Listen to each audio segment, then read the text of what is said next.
बेटा हमारा अगला टॉपिक है resonance in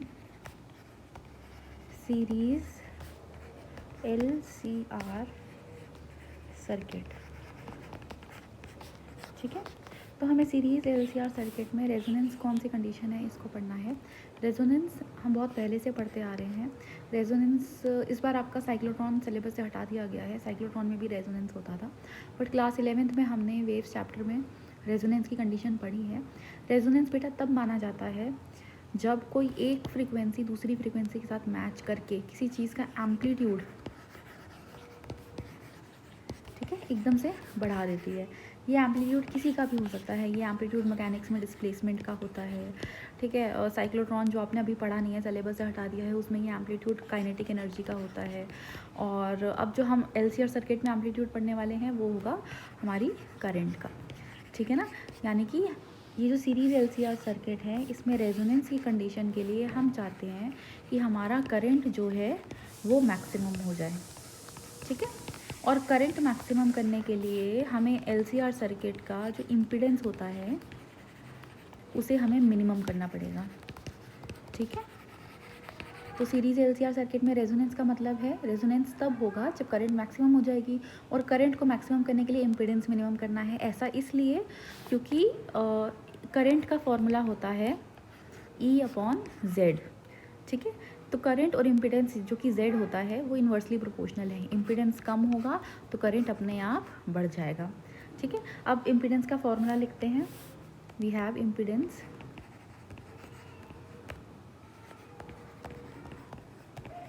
Z is equals to under root of XL minus XC का whole square plus R square. ठीक है, आप चाहते हैं कि रेजोनेंस के लिए एट रेजोनेंस और for resonance Z should be minimum. ठीक है ना, तो Z को मिनिमम करने के लिए इस वैल्यू को 0 कर दीजिए। जब ये हमारी वैल्यू 0 हो जाएगी तो देखो ये वाला टर्म हट जाएगा और जो हमारा Z है वो under root of R square के बराबर आ जाएगा, यानी कि Z को हमने कम कर दिया। अभी जो है Z में दो टर्म्स हैं, पहला टर्म और दूसरा टर्म दोनों ऐड हो रहे हैं। एक प्लस होने वाले टर्म को अगर 0 कर देंगे तो Z मिनिमम हो जाएगा। ठीक है ना, so for Z should be minimum we have XL minus XC should be equal to 0। ठीक है ना, आपको ये वाला टर्म 0 बनाना है, तो हमने XL माइनस XC को 0 करेंगे तो Z हमारा मिनिमम हो जाएगा। इसका मतलब है XL is equals to XC, क्योंकि जब ये वैल्यू RHS में जाएगी तो प्लस XC हो जाएगा। ठीक है ना, इंडक्टिव रिएक्टेंस यानी कि XL की वैल्यू होती है ओमेगा L और XC की वैल्यू होती है 1/ओमेगा C।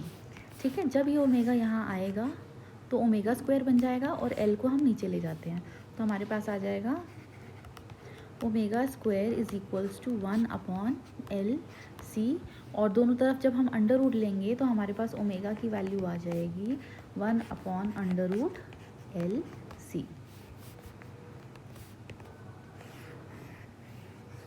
ठीक है, अब यहाँ देखिए, यहाँ दोनों तरफ जब हम अंडर रूट लेंगे, ठीक है, तो हमारे पास आ जाएगा omega is equals to 1/√LC, क्योंकि 1 का अंडर रूट तो 1 ही होता है। ठीक है, ये कहलाती है resonating frequency. This is called resonance frequency. ठीक है, इसका मतलब है इस फ्रीक्वेंसी पे हमारी जो करंट है, ठीक है, वो हमारी मैक्सिमम हो जाती है, क्योंकि हमने इम्पीडेंस मिनिमम करके ये वैल्यू निकाला है। ठीक है, और मैक्सिमम करंट की वैल्यू देखो कितनी होती है। वैसे तो जो हमारा करंट है उसकी वैल्यू होती है I is equals to E/Z, लेकिन रेजोनेंस पे एट रेजोनेंस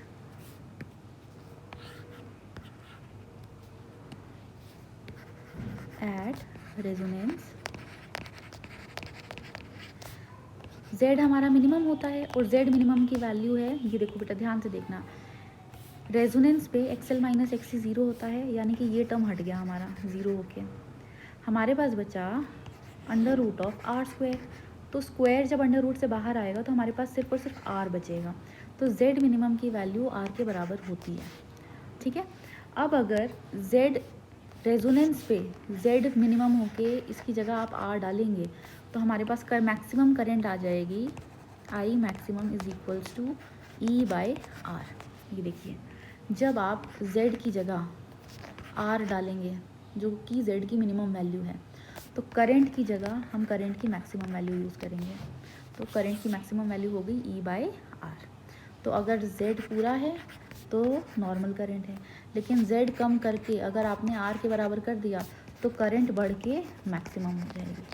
तो we have I max is equals to E by R। ठीक है। तो रेजोनेंस के ऊपर बेटा कई छोटे छोटे क्वेश्चंस बनते हैं, जैसे कि what is the magnitude of impedance of LCR circuit at resonance. तो वैसे तो इम्पिडेंस की ये वैल्यू होती है, लेकिन रेजोनेंस पे इम्पिडेंस की वैल्यू होती है R के बराबर। ठीक है। What is the resonating frequency, give the value of resonating frequency. तो बेटा रेजोनेटिंग फ्रीक्वेंसी की वैल्यू होती है 1/√LC। ये पूछ सकते हैं what is the magnitude of current in series LCR circuit at resonance. वैसे तो करंट होता है I is equals to E by Z, लेकिन रेजोनेंस पे करंट मैक्सिमम होती है जिसकी वैल्यू होता है E बाय R। ठीक है ना। तो इस तरीके से कई क्वेश्चन हमसे पूछे जाते हैं। इसको हम ग्राफ से भी रिप्रेजेंट कर सकते हैं बेटा। देखिए मैं लिख देती हूँ topic graph showing the variation of the graph showing the variation of impedance and current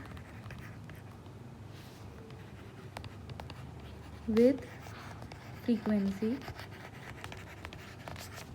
ठीक है, यानी कि आपको ग्राफ बनाना है, ठीक है, किसके किसके बीच में, इम्पिडेंस विद फ्रीक्वेंसी और करंट विद फ्रीक्वेंसी, दो ग्राफ हमें बनाने हैं। ठीक है, तो इसको बनाते हैं।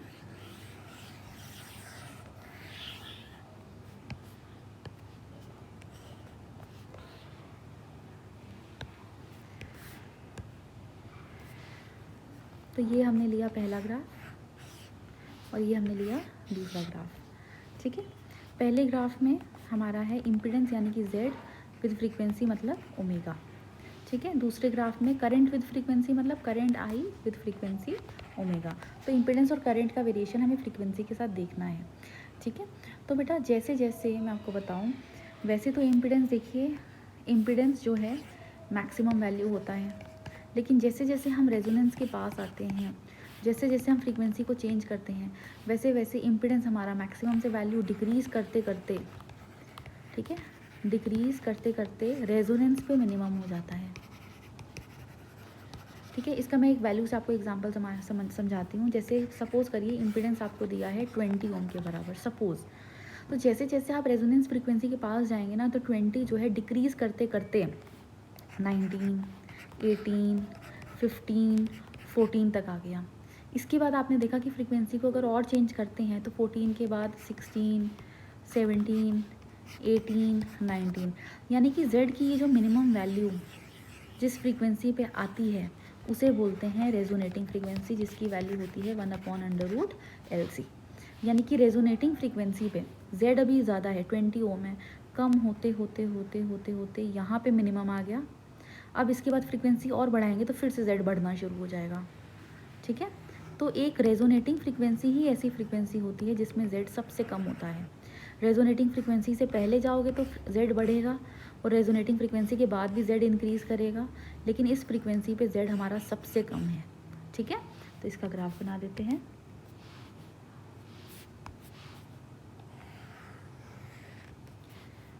ये जो फ्रीक्वेंसी होती है बेटा, this is called resonating frequency given by 1/√LC, ये जो हमने ऊपर वैल्यू निकाली थी। और जो Z मिनिमम की वैल्यू होती है, ये जो मिनिमम Z की वैल्यू होती है, ये हमने निकाला था R के बराबर। ये देखिए Z मिनिमम किसके बराबर होता है, R के बराबर। ठीक है, अच्छा अब रेजोनेंस में हमारा बेटा, रेजोनेंस में इम्पिडेंस तो मिनिमम हो जाता है, लेकिन जो हमारा करंट है वो क्या हो जाता है, मैक्सिमम। यानी कि ये ग्राफ डिक्रीज़ करके बढ़ने की जगह अगर इंक्रीज़ करके डिक्रीज़ करेगा तो वो करंट का ग्राफ होगा। देखो इम्पीडेंस डिक्रीज़ होने का मतलब है उसी टाइम पे करंट बढ़ रही है। जब इम्पीडेंस कम होते होते मिनिमम हो गया तो करंट बढ़ते बढ़ते हमारी मैक्सिमम हो गई। अब जब इम्पीडेंस बढ़ेगा तो करंट कम हो जाएगी, क्योंकि इम्पीडेंस और करंट एक दूसरे के इन्वर्सली प्रोपोर्शनल होते हैं। ठीक है, तो करंट का हमारा जो है बेटा ग्राफ कुछ ऐसा बन जाएगा। करंट बढ़ते बढ़ते बढ़ते बढ़ते रेजोनेंस पे हो गई मैक्सिमम। अब फिर इसके बाद से डिक्रीज़ करना शुरू हो जाती है। तो जिस फ्रीक्वेंसी पे करंट मैक्सिमम होती है बेटा उसको बोलते हैं रेजोनेटिंग फ्रीक्वेंसी, जिसकी वैल्यू होती है 1/√LC। और मैक्सिमम करंट की वैल्यू होती है, मैक्सिमम करंट की वैल्यू होती है E/R। ये देखिए मैक्सिमम करंट की वैल्यू होती है E/R, मिनिमम इम्पीडेंस की वैल्यू होती है R। ठीक है, तो ये हमने इम्पीडेंस और फ्रीक्वेंसी के बीच का वेरिएशन बताया, और ये हमने करंट और फ्रीक्वेंसी के बीच का वेरिएशन बताया। कई बार आपको ना ग्राफ में इम्पीडेंस और लीनियर फ्रीक्वेंसी के बीच का वेरिएशन दिखाते हैं, तो उसमें बहुत बड़ी चीज़ नहीं है। जो हमारा एंगुलर फ्रीक्वेंसी ओमेगा है दैट इज़ इक्वल्स टू 2πν। तो ओमेगा की जगह बेटा हम 2πν भी डाल सकते हैं। तो जब हम ये वैल्यू डालते हैं ना तो हमारा फॉर्मूला थोड़ा सा चेंज हो जाता है। ठीक है, 2πν इज इक्वल्स टू 1/√LC। तो न्यू की वैल्यू आ जाती है 1/2π√LC। तो स्टूडेंट्स को कंफ्यूजन होता है कि ये तो हमें बताया ही नहीं। ठीक है, ये दोनों में फ़र्क इतना बस ये है कि ये एंगुलर फ्रीक्वेंसी है और ये लीनियर फ्रीक्वेंसी है। तो आप किसी के भी टर्म्स में वैल्यू को लिख सकते हैं।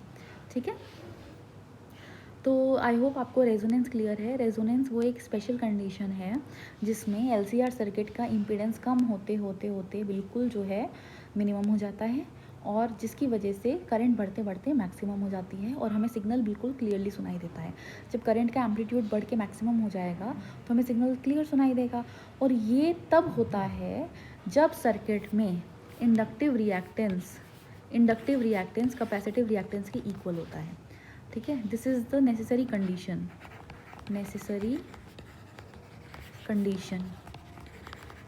For resonance. ठीक है ना, तो रेजोनेंस में इम्पीडेंस मिनिमम होता है R के बराबर, करंट मैक्सिमम हो जाती है E/R के बराबर।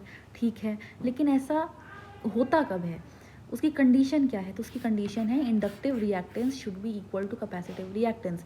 जब XL XC के बराबर होगा तो XL - XC 0 हो जाएगा और अपने आप ZR के बराबर आ जाएगा, क्योंकि ये वैल्यू 0 हो गई।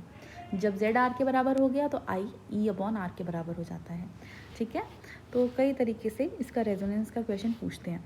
अब अगर आपको याद हो पिछली डेरिवेशन में जब आपको स्पेशल केसेस कराए जा रहे थे, तो ये जो एवरेज पावर है इसके हमने 3 केसेस करे थे, और मैंने कहा था 4th स्पेशल केस हम रेजोनेंस समझने के बाद करेंगे। ठीक है, तो अब हम ये जानना चाहते हैं कि सीरीज़ LCR सर्किट में जो एवरेज पावर होती है उसकी वैल्यू रेजोनेंस में कितनी होती है। ठीक है ना, तो अब देखिए एट रेजोनेंस जो हमारा Z है इम्पीडेंस है वो मिनिमम हो जाता है किसके बराबर, R के बराबर। ठीक है, तो इसकी वजह से cos फाई की वैल्यू चेक करते हैं कितनी आएगी। cos फाई होता है हमारा R/Z, लेकिन रेजोनेंस पे एट रेजोनेंस Z मिनिमम हो जाता है जो कि किसके बराबर होता है, R के। अगर रेजोनेंस पे Z R के बराबर है तो हम इसे R/R लिख सकते हैं। cos पाई कट के हमारे पास कितना आ गया, 1। ठीक है, सिर्फ रेजोनेंस पे। मैं फिर से बोल रही हूँ बेटा, cos पाई का फॉर्मूला है R/Z, लेकिन रेजोनेंस पे जो हमारा इम्पीडेंस Z है वो R के बराबर होता है, इसलिए R/R न्यूमरेटर डिनोमिनेटर कट किया आपको cos पाई की वैल्यू 1 दे देगा। तो रेजोनेंस पे हम cos पाई 1 के बराबर ले सकते हैं। ठीक है, R/R which is equals to 1। अब अगर cos पाई 1 हो गया बेटा तो एवरेज पावर हो जाती है EV इंटू IV। ठीक है, cos पाई अगर आपका ये जो cos पाई है अगर आपका 1 के बराबर है तो हमारे पास एवरेज पावर आ जाएगी EV इंटू IV। 1 से मल्टीप्लाई करने की ज़रूरत नहीं होती।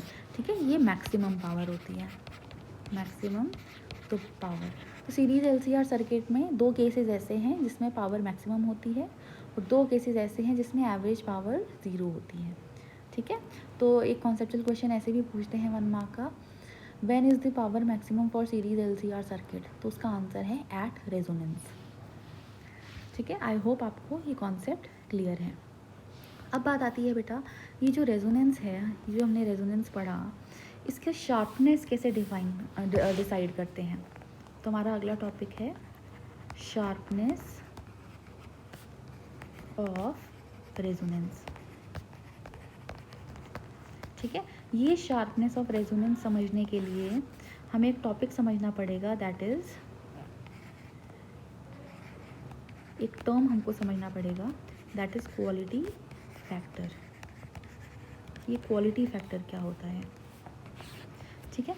अब देखो, मैं अगर आपको प्रैक्टिकल एग्जांपल दूँ ना सीरीज LCR सर्किट का, कि कोई ऐसा सर्किट बताइए जिसमें इंडक्टर भी लगा है, कैपेसिटर भी लगा है और रेजिस्टर भी लगा है, तो उसका एग्जांपल होता है रेडियो, ठीक है ना। अब रेडियो में अगर आपको पुराने वाले रेडियो ध्यान में हो तो उनमें एक नॉब होती है, मैं मोबाइल के रेडियो की बात नहीं कर रही हूँ, ठीक है। उनमें एक छोटी सी नॉब लगी होती है, हम जैसे जैसे नॉब को रोटेट करते हैं तो कभी हमें 98.3, कभी 103.7, क्यों अलग अलग फ्रीक्वेंसी के हमें चैनल सुनाई देते हैं, ठीक है। अब अगर रेडियो स्टेशन 98.3 हर्ट्ज़ की फ्रीक्वेंसी पे, वैसे ये मेगा हर्ट्ज़ में होते हैं, फ्रीक्वेंसी पे ट्यून्ड है, तो अगर आप इसे 98.2 या फिर 98.4 पे आके ट्यून करोगे ना, तो सिग्नल में नॉइज़ होगी। नॉइज़ मतलब डिस्टर्बेंस, ठीक है। नॉइज़ का मतलब होता है डिस्टर्बेंस, क्लियर नहीं सुनाई देगा। लेकिन जैसे ही आपका रेडियो, जो आपका डिवाइस आपके हाथ में है, तो उसको ट्यून करते करते जैसे ही वो एग्जैक्टली 98.3 पे आके रुकेगा तो सिग्नल बिल्कुल क्लियर सुनाई देता है। ऐसा इसलिए होता है क्योंकि आपके डिवाइस की फ्रीक्वेंसी हमारे एटमॉस्फेयर में 98.3 हर्ट्ज़ एक फ्रीक्वेंसी प्रेजेंट थी, उसके बराबर हो गया, उससे मैच कर गया, तो ये कंडीशन होती है रेजोनेंस की। और रेजोनेंस में करंट एम्पलीट्यूड जो है वो मैक्सिमम हो जाता है। करंट एम्पलीट्यूड जो है बेटा वो मैक्सिमम हो जाता है, और करंट मैक्सिमम होने का मतलब है कि हमें सिग्नल बिल्कुल क्लियरली सुनाई देगा, ठीक है। तो रेजोनेटिंग फ्रीक्वेंसी से जस्ट पहले और रेजोनेटिंग फ्रीक्वेंसी के जस्ट बाद हमें सिग्नल क्लियर सुनाई नहीं देता। उससे हम डिसाइड करते हैं कि जो हमारा डिवाइस है, जो हमारा रेडियो है, उसकी क्वालिटी क्या है, ठीक है। क्वालिटी फैक्टर को हम क्यू फैक्टर से भी डिनोट करते हैं। क्वालिटी फैक्टर को हम क्यू फैक्टर से भी डिनोट करते हैं, ठीक है। और यहाँ पे देखो, हम कोई चीज़ लेने जाते हैं ना, तो किसी डिवाइस की क्वालिटी अगर हम एवरीडे लैंग्वेज में बोलेंगे तो उसकी क्वालिटी हम शेल्फ़ लाइफ से डिसाइड करते हैं। यहाँ पे शेल्फ़ लाइफ की बात नहीं हो रही है, ठीक है ना, कि कितने समय तक हमारा डिवाइस ठीक रहेगा, उसकी बात नहीं हो रही है।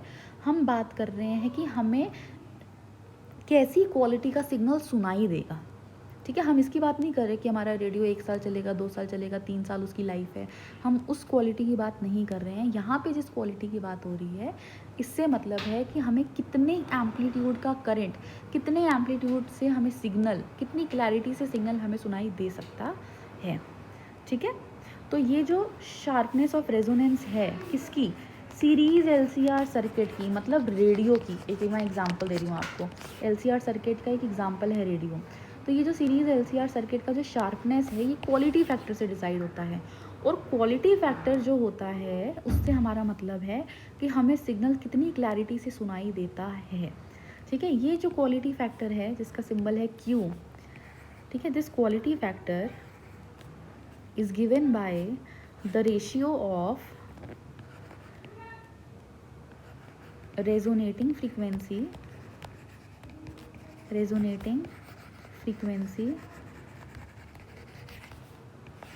to that of bandwidth,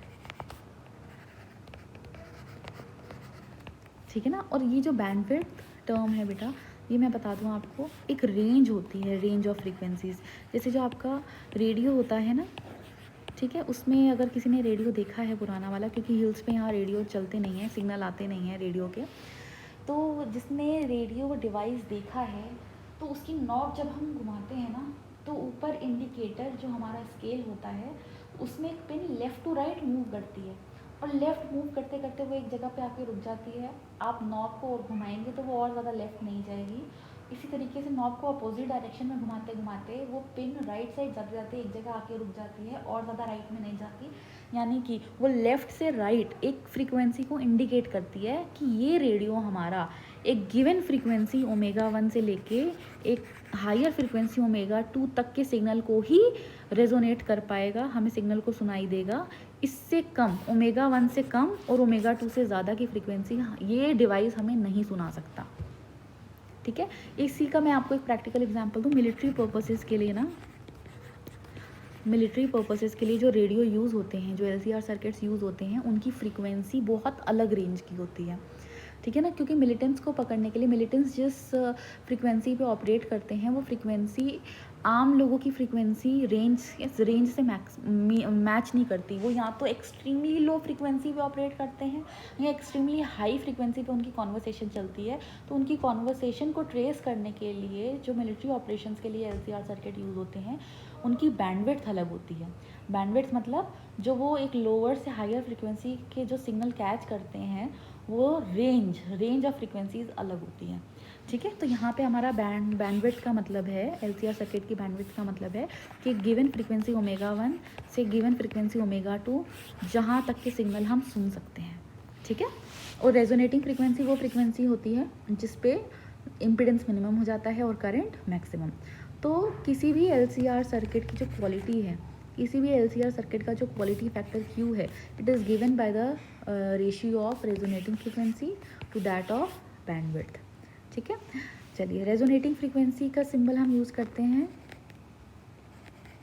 omega naught, और बैंडविड्थ के लिए हम यूज़ करते हैं ओमेगा 2 माइनस ओमेगा 1। ये ऐसा इसलिए है बेटा, सपोज़ करो ये आपका ओरिजिन है, ये पहला एब्सिस x1, ये दूसरा एब्सिस x2। अगर आपको x1 से x2 जाना है तो आप एक काम करिए, ये जो x2 है इसमें से ये जो x1 है ये माइनस कर दीजिए।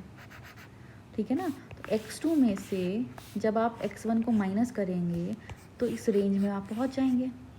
इसी तरीके से ओमेगा 2 में से ओमेगा 1 जब आप माइनस करेंगे तो जो डिवाइस की रेंज है, ठीक है, आप उस पर पहुंच जाएंगे और उस रेंज को हम बोलते हैं बैंडविड्थ। ठीक है ना, चलिए इसको आगे समझने की कोशिश करते हैं। अब ये जो क्वालिटी फैक्टर है ये तो आपको बता दिया एक LCR सर्किट की क्वालिटी कैसे डिफाइन होती है। ठीक है, तो ये जो हमारा क्वालिटी फैक्टर की कंडीशन है ना, कि एक अच्छी क्वालिटी का LCR सर्किट हमारे पास है, इस क्वालिटी फैक्टर की कंडीशन ये होती है that Z should be at least equal to √2 times of R। अब ये कहाँ से आया, कहाँ से नहीं, अगर आप MSc तक जाएंगे, मैंने MSc में पढ़ा था, नॉट इन BSc। तो अगर आप इंजीनियरिंग या फिर मास्टर्स इन साइंस करते हैं फिज़िक्स को लेके या इलेक्ट्रॉनिक्स को लेके, इन पर्टिकुलर इलेक्ट्रॉनिक डिवाइसेस में आता है, उसकी बुक में मिलता है, तो उसमें आपको बताया जाएगा कि ये कहाँ से आया है। लेकिन ये अभी आपके सिलेबस में नहीं है, तो आपको डायरेक्ट जो है क्वालिटी फैक्टर की जो कंडीशन है उसको याद करना पड़ेगा। That impedance,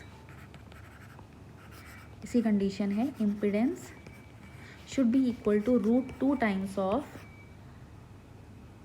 minimum impedance. ठीक है, मिनिमम इम्पिडेंस R होता है, इम्पिडेंस Z होता है, तो इम्पिडेंस जो है √2 टाइम्स ऑफ R यानी कि मिनिमम इम्पिडेंस होना चाहिए। ये अच्छे क्वालिटी की LCR सर्किट की कंडीशन है। ठीक है, तो अब हम इसको सॉल्व करना शुरू करते हैं। चलिए आगे का पूरा ट्रीटमेंट देखिएगा बेटा, प्योर मैथमेटिक्स है। लास्ट में एक एक्सप्रेशन आएगा, उसको मैं आपको एक्सप्लेन करूँगी। ठीक है, अभी हम सिर्फ मैथ्स पे ध्यान देते हैं। तो एक अच्छे क्वालिटी के LCR सर्किट की कंडीशन होती है that Z should be equal to √2 times of R। ठीक है, Z का फॉर्मूला होता है, Z का फॉर्मूला हमने पिछले लेक्चर में पढ़ा था, XL माइनस XC का होल स्क्वायर प्लस R²। तो ये वैल्यू Z के हम यहाँ सब्स्टिट्यूट करते हैं, हमारे पास आ जाएगा अंडर रूट ऑफ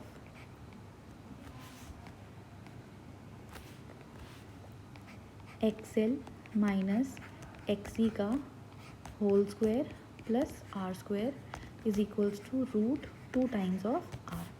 ठीक है, squaring both the sides, squaring both the sides,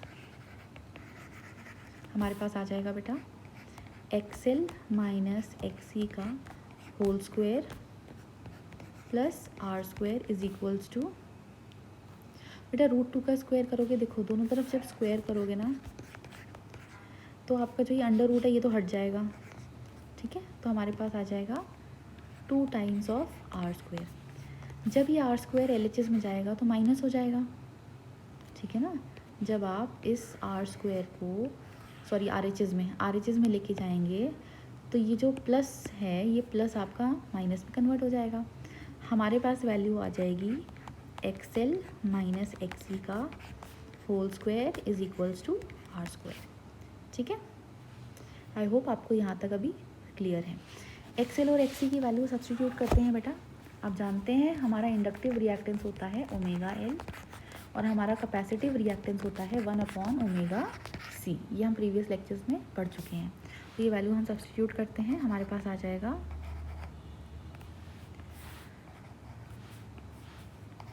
omega L minus one by omega C का whole square is equals to plus minus R.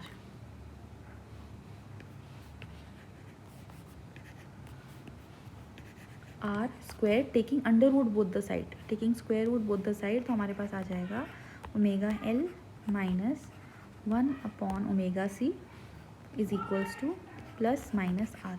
अब ये प्लस माइनस का क्या मतलब हुआ उसको देखिएगा बेटा। अगर आपको x +2 दिया है तो आपका x स्क्वायर है +4, लेकिन अगर आपको x -2 दिया है तो भी तो आपका x स्क्वायर +4 ही आएगा, क्योंकि +2 का स्क्वायर करो चाहे -2 का स्क्वायर करो वो +4 ही आएगा, करेक्ट। इसका मतलब है x square is equals to +4 के दो रिजल्ट हैं, x आपका प्लस या -2 हो सकता है, करेक्ट।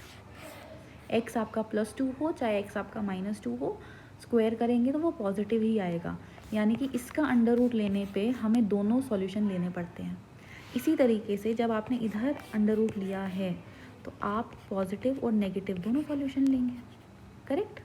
आप चाहे +r का स्क्वायर करिए तब भी यहाँ आएंगे, आप चाहे -r का स्क्वायर करिए -r का स्क्वायर करिए आप तब भी यहाँ आएंगे, ठीक है। तो हम दोनों सॉल्यूशंस लेते हैं +-r, ठीक है।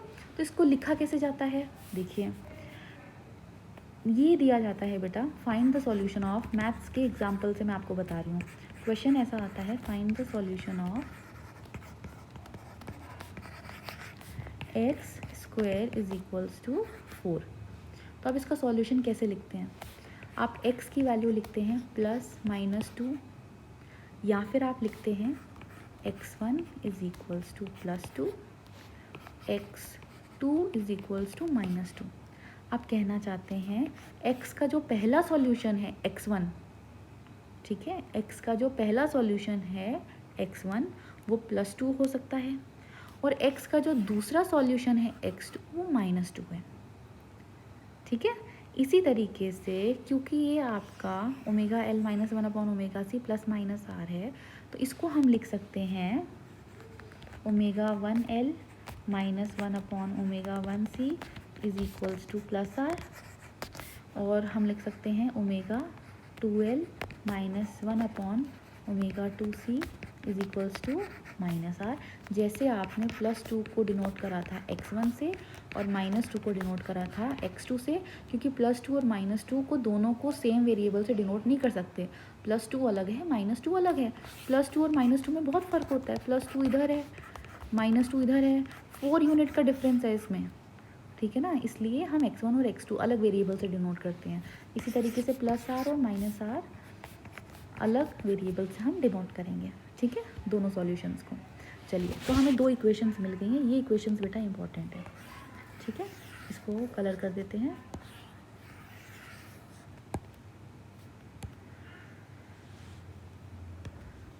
चलिए, ये हो गई हमारी इक्वेशन नंबर 1 और ये हो गई हमारी इक्वेशन नंबर 2, ठीक है। अब हम इसको करते हैं सॉल्व, प्योर मैथमेटिक्स है, एडिंग इक्वेशन 1 एंड 2, दोनों इक्वेशंस को ऐड करते हैं। ठीक है, जैसे ही आप इन दोनों इक्वेशंस को बेटा ऐड करोगे तो देखो प्लस आर और माइनस आर तो कट के आपको कितना दे देगा, 0। ठीक है, जब आप इन दोनों को ऐड करोगे तो एल आपका कॉमन आ जाएगा, ब्रैकेट में बचेगा ओमेगा 1 प्लस ओमेगा 2, और जब आप इन दोनों को ऐड करोगे तो -1/c कॉमन आ जाएगा, ब्रैकेट में बचेगा 1/ओमेगा 1 प्लस 1/ओमेगा 2। ठीक है, तो दोनों इक्वेशंस को पीछे लिख के ऐड करते हैं।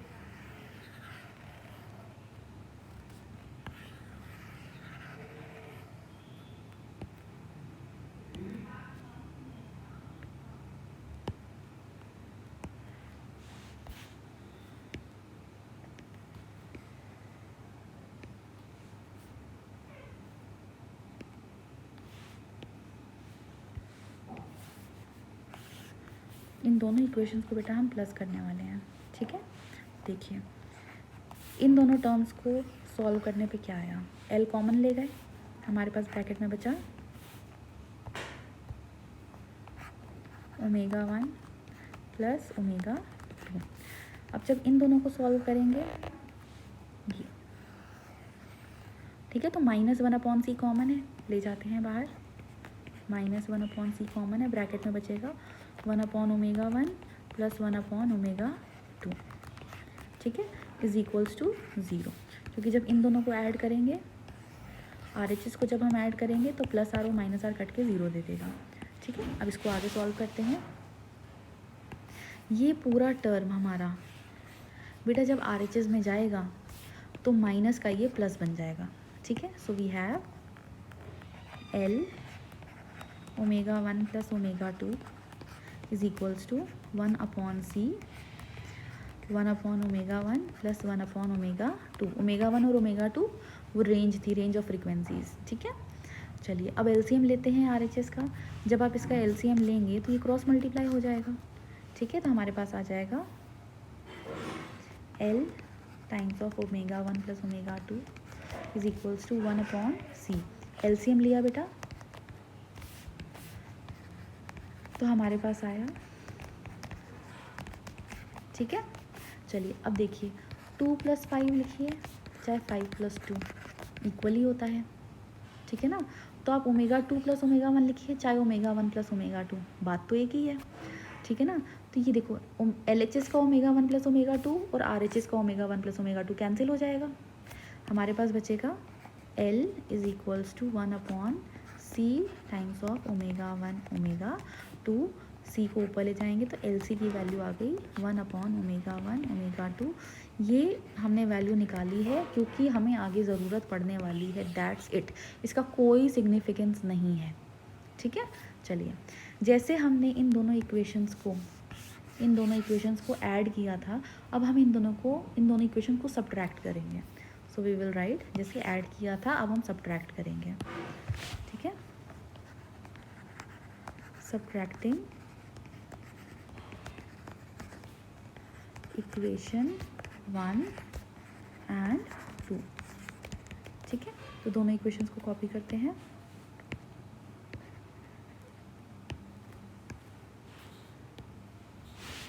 जैसे ही आप इन दोनों इक्वेशंस को बेटा सब्ट्रैक्ट करोगे, ठीक है, तो दो इक्वेशंस को आपको माइनस करना आता है।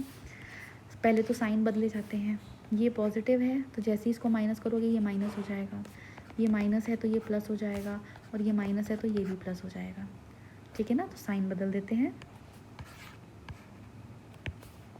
ये हो गया नेगेटिव पॉजिटिव पॉजिटिव, साइन बदल गए। अब इसको सॉल्व करते हैं। ठीक है, इन दोनों में क्या कॉमन है, L, तो हमारे पास आ जाएगा L, ब्रैकेट में बचेगा ओमेगा 1 माइनस ओमेगा 2 क्योंकि वो नेगेटिव हो गया था। ठीक है, और अब इधर देखिए बेटा इन दोनों इक्वेशंस में क्या कॉमन है, ये देखो, ये आपको दो इक्वेशंस दिख रही है ना। ठीक है, ये नेगेटिव है और ये पॉजिटिव हो गया है। ठीक है, तो हमारे पास इन दोनों में क्या कॉमन है, 1/c, तो 1/c हम बाहर ले जाएंगे और ब्रैकेट में बचेगा, ये देखो, ये नेगेटिव 1/ω1 बचा, और ये पॉजिटिव में 1/ω2 बचा। ठीक है, तो हम इसे लिख सकते हैं 1/ω2 माइनस 1/ω1 इज इक्वल्स टू, अब देखो इसको जब सॉल्व करेंगे तो क्या आएगा, r प्लस आर, ये हो जाएगा 2r। ठीक है, और ये साइन क्यों बदला कि माइनस प्लस मिलके माइनस हो गया, माइनस माइनस मिलके पॉजिटिव हो गया, और माइनस माइनस मिलके यहाँ भी पॉजिटिव हो गया। ठीक है, चलिए अब इसको सॉल्व करते हैं। हमारे पास आ जाएगा L times of ω1 minus ω2 plus 1/c। LCM ले लेते हैं बेटा, LCM लेते हुए ये क्रॉस मल्टीप्लाई हो जाएंगे, तो हमारे पास आ जाएगा ω1 minus ω2 is equals to 2r।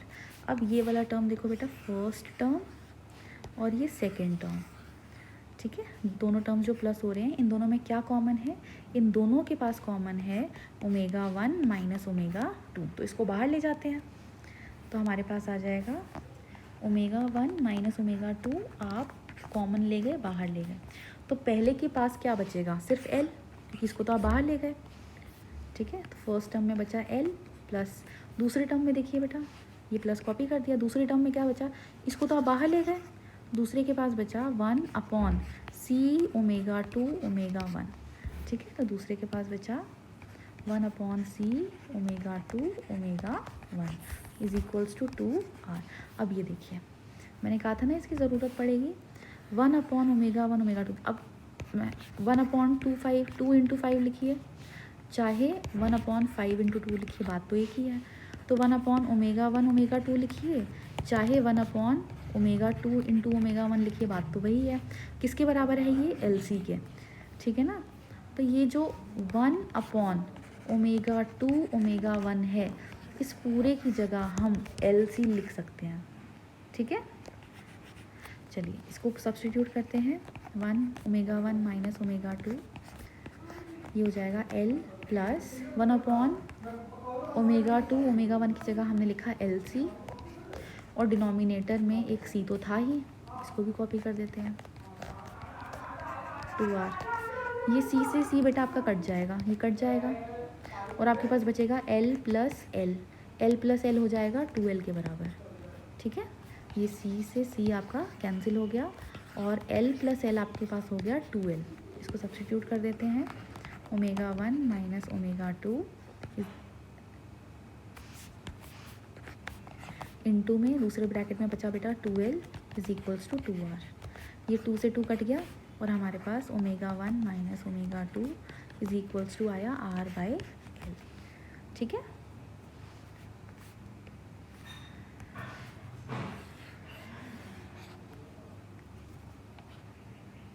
चलिए ठीक है, अब यहाँ देखिए, ये सब हम किसके लिए कर रहे थे, ये पूरा मैथमेटिकल ट्रीटमेंट हमने जो ये कंडीशन लगाई थी बेटा, ये जो हमने कंडीशन लगाई थी, ये कंडीशन किसकी थी, एक अच्छे quality factor of LCR circuit की। लेकिन क्वालिटी फैक्टर तो हमारा इसके बराबर होता है। ठीक है ना, तो इसको यूज़ करते हैं, और quality factor is equals to ω0, यानी कि resonating frequency upon ω2 minus ω1, difference of frequencies जो क्या है, बैंडविड्थ। ठीक है, तो देखो बेटा, रेजोनेंस फ्रिक्वेंसी तो आपने ये निकाला हुआ है, तो रेजोनेटिंग फ्रिक्वेंसी इसकी जगह हम 1/√LC डाल सकते हैं, सब्स्टिट्यूट कर देते हैं, इज इक्वल्स टू 1/√LC, ये तो हमने डाल दिया। ठीक है, किसकी जगह, रेजोनेटिंग फ्रिक्वेंसी की जगह हमने ये डाल दिया, क्योंकि हमने रेजोनेंस फ्रिक्वेंसी निकाली हुई थी। ठीक है, अब यहाँ आते हैं, ये आपका बैंडविड्थ है, इसको भी हमने सॉल्व कर लिया, करेक्ट। अगर आपको लग रहा है बैंडविड्थ तो ω2 माइनस ω1 दिया था, doesn't matter, bandwidth is just the difference of two frequencies, चाहे आप ω1 लीजिए, ω1 माइनस ω2 लीजिए, या फिर ω2 माइनस ω1। ठीक है, तो हम यहाँ पे जो हमारा बैंडविड्थ है बेटा, ये जो हमारा बैंडविड्थ है, इसकी वैल्यू हमने निकाली है r/L। ठीक है, अब ये देखो, ये हमारा ऊपर चला जाएगा न्यूमरेटर में, तो हमारे पास Q की वैल्यू आ जाएगी L/R ठीक है, इंटू 1/√LC। ये देखो 1/√LC तो लिख दिया।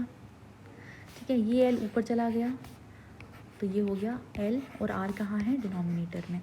ठीक है, चलिए आप 2 को √2 इंटू √2 लिख सकते हैं, करेक्ट। इसी तरीके से हम L को भी लिख सकते हैं √L इंटू √L। ठीक है, तो हम इसको नोट कर देते हैं। तो हमारे पास आ गया √L into √L upon R into 1/√LC। तो एक √L तो कट गया। ठीक है, आपके पास बचा, Q की वैल्यू आपके पास बची 1/R whole √L/C। This is a value for quality factor of a series LCR circuit.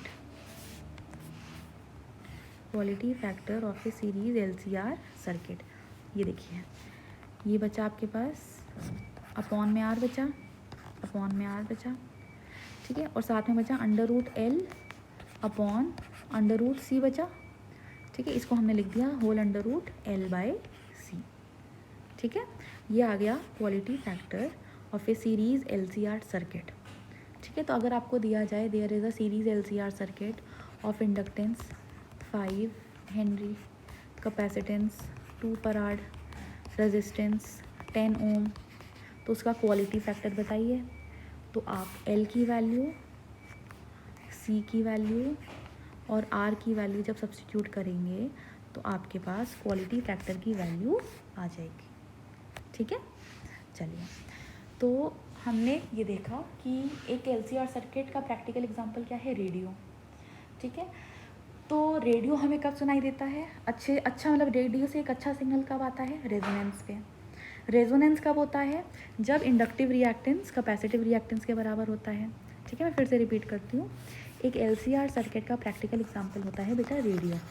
तो रेडियो से सिग्नल हमें बहुत अच्छा सुनाई तब देता है जब उस रेडियो का इम्पीडेंस मिनिमम हो जाता है, करंट मैक्सिमम हो जाता है, और ये तब होता है जब उस रेडियो का इंडक्टिव रिएक्टेंस कैपेसिटिव रिएक्टेंस के बराबर होता है, और रेजोनेटिंग फ्रीक्वेंसी की वैल्यू होती है 1/√LC। ठीक है, चलिए अब रेजोनेंस की कंडीशन क्या है ये तो हमने देख लिया, रेजोनेंस क्या होता है उसको भी समझ लिया। लेकिन अब उस LCR सर्किट की क्वालिटी का क्या, तो उसकी quality sharpness of resonance decide करता है, जिसे हम डिनोट करते हैं Q से, और it is given mathematically, it is given by the ratio of resonating frequency to that of bandwidth.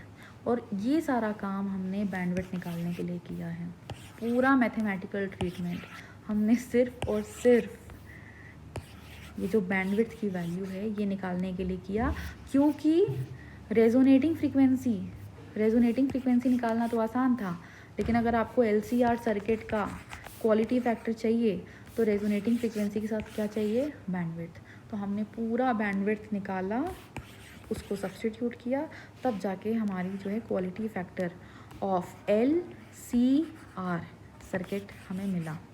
ठीक है।